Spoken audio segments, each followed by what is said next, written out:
নমস্কাৰ শ্ৰদ্ধেয় ৰাইজ কেইটামান কথা ৰাইজৰ আগত মুকলি কৰি দিয়াৰ কাৰণে কথা কোৱাৰ কাৰণে আহিলোঁ যোৱা কিছুদিন ধৰি আমাৰ মৰমৰ জুবিনৰ ঘটনাটোৰ পাছত চাৰিপিনে বিৰাট ৰাইজ দুখত নিয়মান হৈছে আমাৰো কাৰণে আমাৰ বুকুৰ আপোন মোৰ অতি একেলগৰ ফিলচফাৰ ফ্ৰেণ্ড গাইড মানুহজনৰ ঢুকোৱাৰ পাছত আমি খুব নিয়মান অৱস্থাত আছোঁ আৰু কিছুমান কথা ক'বলৈ ওলাই আহিছোঁ কাৰণ ইমান বেছি ভুৱা কিছুমান কেম্পেইন হোৱাৰ কাৰণে আমি কথাখিনি ক'ব চেষ্টা কৰিছোঁ শ্ৰদ্ধেয় ৰাইজ মই গুৱাহাটীলৈ যোৱাৰ কথা আছিলে আজি কিন্তু ইমানেই বেছি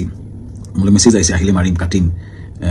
প্ৰায় কেইবা হাজাৰ মেছেজ আহিছে যে গুৱাহাটীলৈ গ'লে কাটিম বুলি সেই প্ৰেক্ষাপটত যাব পৰা নাই সেই সময়ত খুব মন আছিলে গৰিমাৰ ওচৰত থিয় দিয়া মোৰ পৰিয়ালৰ নিচিনা মোৰ ভগ্নী গৰিমা বা দলটোৰ লগত এই ঘটনাটোৰ পিছত থিয় দিব পৰা নাই কিন্তু কিয় পৰা নাই ৰাইজ গম পাইছে কাৰণ আমাক থ্ৰেটনিং কৰা হৈছে কিন্তু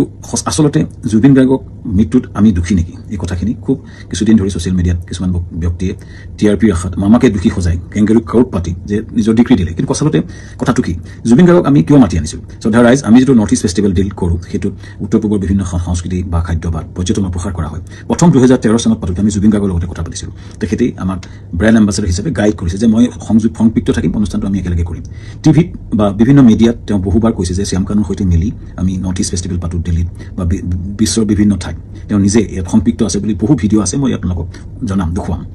এই ব্যক্তিজন আমি যেতিয়া বাহিৰত অনুষ্ঠান য'তে কৰোঁ আমি তেখেতৰ পৰা আলোচনা কৰোঁ আৰু যিহেতু আমাৰ ব্ৰাণ্ড এম্বাছাডৰ আৰু যেতিয়া আমি বিদেশত কৰিলোঁ দুইবাৰ তেওঁ বেংককত গৈছিলে আৰু এইবাৰো যেতিয়া আমি ছিংগাপুৰ কৰিবলৈ গ'লোঁ তেখেতক আমি ক'লোঁ যে ছিংগাপুৰ কৰিব বিচাৰিছোঁ চ' আমি ক'লোঁ এনেকৈ কৰোঁ আমাৰ গোটেই প্ৰগ্ৰেমটো এনেকুৱা হ'ব তেখেতক ক'লোঁ যে তুমি যাবা নেকি তেখেতে ক'লে যাম মই যাম মোৰ লগত মোৰ ভাতৃ সন্দীপনক লৈ যাম আৰু মেনেজাৰ সিদ্ধাৰ্থ যাব আৰু আমাৰ শেখৰ যাব চ' এনেকৈ ক'লে কোৱাৰ পাছত আমি পিছত আৰু এগৰাকী সংগীত শিল্পীও আহিলে চ' কোৱাৰ পিছত আমি আয়োজন কৰাৰ প্ৰক্ৰিয়া আৰম্ভ কৰিলোঁ আৰু প্ৰথম কথা শ্ৰদ্ধেয় ৰাইজ জুবিন গাৰ্গক মতাটো পাপ নহয় উত্তৰ পূব আটাইতকৈ ডাঙৰ অনুষ্ঠান নৰ্থ ইষ্ট ইণ্ডিয়া ফেষ্টিভেলত উত্তৰ পূব আটাইতকৈ ডাঙৰ যিজন সংগীত শিল্পী তেখেতক নিমন্ত্ৰণ কৰাটো যিহেতু আমাৰ ব্ৰেণ্ড এম্বাছাডৰো হয় আমাৰ লগত সম্পৃক্ত হয় আৰু তেখেতক মতাটো পাপ কৰা নাছিলোঁ এইটো আমাৰ দায়িত্ব আছিলে তেখেতক নিমন্ত্ৰণ কৰাটো তেখেত কিয় 17 তাৰিখে আহিলে এইটো প্ৰশ্ন হৈছে তাৰ আগতে সুস্থ দেহাৰে আহিছে বুলি বহুতে লিখিছে কিন্তু তাৰ দুদিনমান আগতে তেখেতে আমাৰ 7 ছেপ্টেম্বৰত মুম্বাইত তেওঁ খুব ধুনীয়া পাৰফৰ্মেঞ্চ কৰিছে মুম্বাইত আৰু তেখেতে 1 তাৰিখে নে 3 তাৰিখে দিল্লীত তেখেতে পূজাত এটা অনুষ্ঠান কৰাৰ কথা আছিল সম্পূৰ্ণ কনচাৰ্ট বা মিউজিকেল প্ৰগ্ৰেম কৰাৰ কথা আছিল কেইবাটা প্ৰগ্ৰেম তেওঁ লাইন হৈছে তেখেতে প্ৰগ্ৰেম কৰি আছিলে চ' গতিকে সুস্থ দেহাৰে আমি অনাটো আমাক এটা অতি ভুল দোষাৰোপ কৰা হৈছে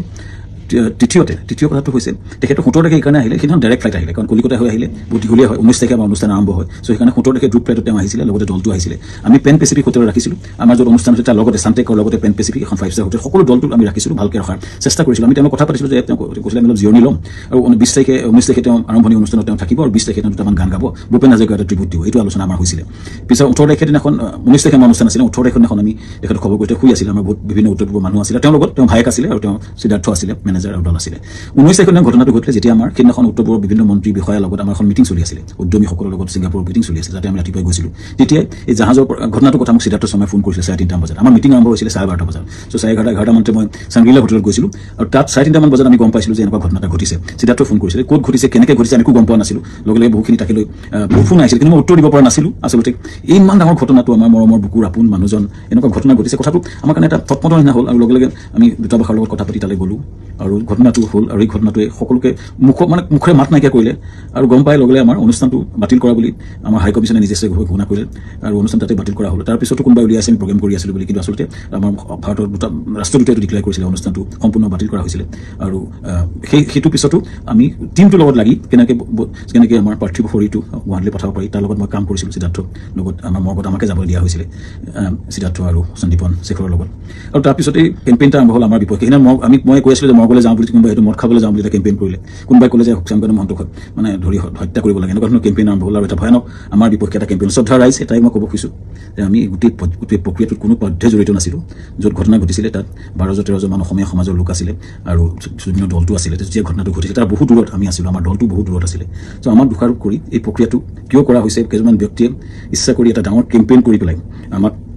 আমাক বদনাম কৰাৰ বা হত্যা কৰাৰ প্ৰক্ৰিয়া যিটো কৰিছে শ্ৰদ্ধা ৰাইজ তাৰ এটা ন্যায় বিচাৰিছোঁ এতিয়া SIT